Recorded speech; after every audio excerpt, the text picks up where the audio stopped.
Well, it's 2021 now. What do you think are the most remarkable technological advancements of the last decade? Well, the 2010s have been an amazing decade for AI. We have seen some breakthroughs in object and image recognition, in text generation and translation, and a whole lot of other things. Yeah, and the most striking part is the development of self-driving cars. The idea is pretty simple. We install cameras into cars which help to track down the objects around them. When they see one, they stop. The big question for me with self-driving cars is how long do we have to wait until we actually see this technology used in real life? I know I don't see any self-driving cars in my area. Is it even possible? Well, it's a good point, and sci-fi movies will have you believe that this technology is very advanced, but it's not really, but it is very promising. For example, imagine the possibilities of being able to doze off on a lengthy car trip or even on your morning commute.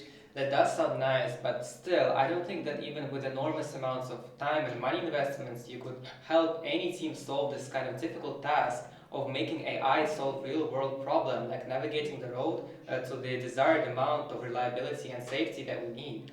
Well, slowly but surely, the self-driving AI is studying the real footage of the driving, and the more it's training, the more proficient it will perform on the road.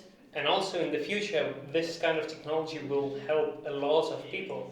And for example, it will help people with disabilities. They will finally have an opportunity to travel and commute by car by themselves.